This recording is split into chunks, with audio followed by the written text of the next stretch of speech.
Okay, so ready to dive deep. Absolutely, let's do it. Today we're tackling something that I think is so relevant for anyone learning English. Oh, yeah. Yeah, you know how important small talk is, and Yeah. one of the most common topics that comes up is school. Talking about your educational background. Yeah, makes sense. I mean, it's such a big part of who we are, right? Right, and we got this great transcript from Speak English with Vanessa, and it's all about like the vocabulary and the phrases that you can use to navigate those conversations. So whether someone's been through high school, college, or even, they went straight into work after school, we're gonna like unpack all the nuances of how to talk about that in English. Awesome. So let's jump right in. Okay, oh, good. The transcript starts with a question that I'm sure many of us have heard or even asked, which is, did you go to school around here? Yeah, it's almost like a classic icebreaker, isn't it? It is, Oh. and it immediately kind of brings in this geographical Mm. element, right? Exactly. It's like you're not just asking about their education, Yeah. but also their connection to the place you are now, which can be a really nice way to start a conversation. Yeah, totally. And the transcript gives us some really clear examples of how you might respond. If the answer is yes, you could say something like, yeah, I went to elementary school just down the street, or I went to the high school, that's just around the corner. Just a nice casual way to give a little bit of context, right? Like to paint a picture of where you were. Yeah, exactly. And if the answer is no, that's perfectly fine too. The transcript suggests saying something like, no, I actually went to school back in my hometown. And that immediately opens up a whole new avenue for conversation, doesn't it? It does. It's like, oh, where's your hometown? And suddenly you're, sharing more personal details. Right. It's like a natural progression from a simple question about school. Totally.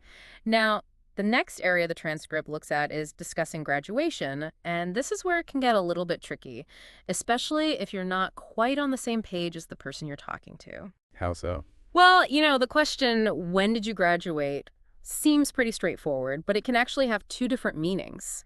Are they asking about when you finished high school or when you finished college or university? Right. I see what you mean. It could definitely lead to some confusion if you're not careful. Exactly.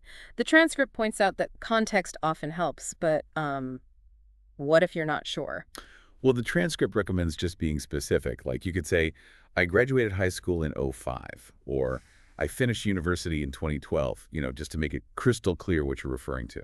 Yeah, and it's interesting how Vanessa in the transcript kind of changes the way she refers to the year depending on when it was. Like for earlier years, she uses just the last two digits, like '05 or '98. But for more recent graduation, she gives the full year, like 2018. That's so true. It's one of those subtle things that you probably wouldn't even think about, but it makes your English sound more natural. Absolutely. It's those little nuances that Hmm. can really make a difference. And another thing I noticed in that section was the example of how to react if someone graduated in the same year as you. Oh, yeah. It's that, oh, no way, me too. It's such a simple phrase, but it can be so powerful in creating that instant bond with someone. Totally. It's like, boom, you have something in common. And the transcript points out that it's often these small exclamations of surprise and shared experience that really bring a conversation to life. Yeah, I think we often focus so much on getting the grammar and vocabulary right that we forget about these little conversational flourishes that add personality and make the interaction more genuine. I completely agree. It's all about finding that balance, right?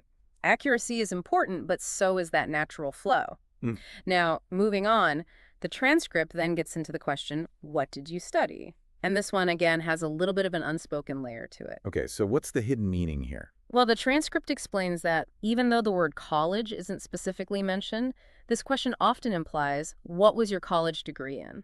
Yeah, that makes sense. I mean, I guess in many English-speaking cultures, there's a lot of emphasis on higher education, so it's a natural assumption. Exactly. And the transcript provides a more direct way to ask if you want to be absolutely clear, which is, what did you major in? That specifically targets someone's main area of study at college. Okay, that's helpful to know. So what are some typical ways to respond? The transcript gives examples like, I studied mechanical engineering, or I was a history major. These responses are concise and get straight to the point. Yeah, they clearly communicate your area of academic focus. Yeah. But the transcript also makes a really important point. Not everyone goes to college. Absolutely. We need to be sensitive to that in our conversations. So what are some ways to respond if your path after high school didn't involve university? The transcript introduces a really useful phrase. I went straight into the workforce after I finished high school. It's a professional and straightforward way to explain your choice. I like that. It's simple and to the point. And then the transcript gives us another option, which is a bit more casual and humorous. I graduated from the School of Hard Knocks. Oh, yeah, I love that one. It's definitely more informal, but it paints this vivid picture of someone who's learned through real life experiences, not necessarily from textbooks. Right. It's like saying, hey, I may not have a formal degree, but I've learned a lot from the challenges I faced. Exactly. It can even imply a certain resilience, a different kind of intelligence, which actually brings us to the next section of the transcript. Oh, this should be interesting. What types of intelligence are we talking about? The transcript explores the concepts of book smart and street smart. Ah, classic. So what's the difference? Well, book smart generally refers to the kind of knowledge you get through studying, reading, formal education. It's that academic intelligence. Okay, and street smart. Street smart is more about that practical, common sense intelligence. It's knowing how to navigate the real world, understanding people, and often it comes from experience rather than books. I see. So it's like those two contrasting ways of being intelligent. Exactly. The transcript gives examples like, he's so book smart, but he doesn't have a lot of street smarts. Or the other way around. It's about recognizing that intelligence can manifest in different ways. And I bet a lot of people can relate to that. Like, some people might excel in academics but struggle with those everyday practical situations, and vice versa. Totally. It's about acknowledging that we all have different strengths. And it's important to remember, as the transcript emphasizes, that neither type of intelligence is inherently better than the other. They're just different. That's a really good point. We shouldn't put one above the other. Exactly. And the transcript also touches on the experience of being not a good test taker versus being a bookworm. Oh, interesting. So not exactly opposites, but different ways of approaching learning, right? Exactly. Someone who says, I'm not a good test taker, might actually understand the material well, but they just freeze up under pressure or don't do well with the format of exams. I think a lot of people can relate to that. Like, they know the stuff, but the test just doesn't reflect their true knowledge. Right. And then you have the bookworm, someone who just loves to read and devour information. The transcript points out that bookworms often do well in school simply because they enjoy the learning process so much. Yeah, they're driven by that inherent curiosity. Yeah. So what other phrases does the transcript explore in relation to learning? Okay, so we've got some great ones that are about, like, your attitude towards education. The first one is, I gotta hit the books. Ah, that's a classic. It means I need to study hard, right? Exactly. And it usually implies there's a test or an assignment looming. It's a pretty informal way to say it. Like you're telling your friends you need to buckle down and focus. Yeah, exactly. Then we have, I am a lifelong learner. I love that one. It really speaks to the idea that learning doesn't stop when you finish school. Absolutely. It's about that continuous growth and development. And as the transcript mentions, choosing to learn English is a perfect example of being a lifelong learner. Right. It's all about that commitment to expanding your knowledge. And speaking of expanding, another great phrase the transcript gives us is, I like to expand my horizons. I like the imagery of that one. It's like you're literally pushing the boundaries of what you know and see. Yeah, it's about opening yourself up to new experiences, new ways of thinking, and the transcript points out that learning a new language is a great way to do that. It's like a gateway to different cultures and perspectives. And the final phrase the transcript explores is, I have a thirst for knowledge. Now that one's powerful, isn't it? It conveys this intense desire to learn. Yeah, it's like you're not just interested in learning, you crave it. Totally.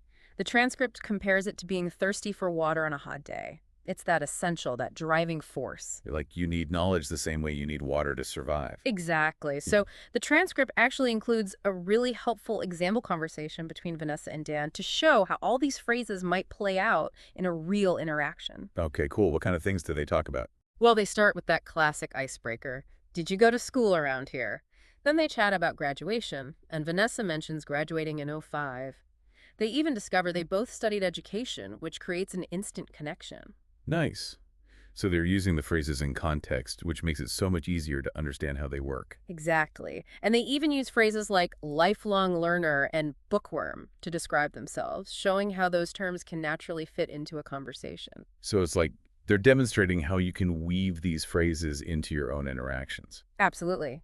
And the flow of their conversation is so natural. It starts with one question and then organically moves to these related topics. It shows how, these phrases aren't just isolated words, but are actually tools to build a conversation. Totally. So we've covered a lot of ground here, from starting a conversation about school to discussing different types of intelligence and your attitude towards learning. We've explored some really essential vocabulary and phrases. And the best part is, these aren't obscure terms that you'll rarely use. These are the building blocks of everyday English conversation. Exactly. So if you can master these phrases, you'll feel so much more confident talking about your own educational background and connecting with others in English-speaking environments. And that's what it's all about, right? Communication, connection, sharing our experiences. Absolutely. So as you think back on your own educational journey, which of these phrases resonate with you? How would you use them in your next English conversation? It's a great question to ponder. It is. Thanks for joining us for this deep dive. Absolutely. Until next time. See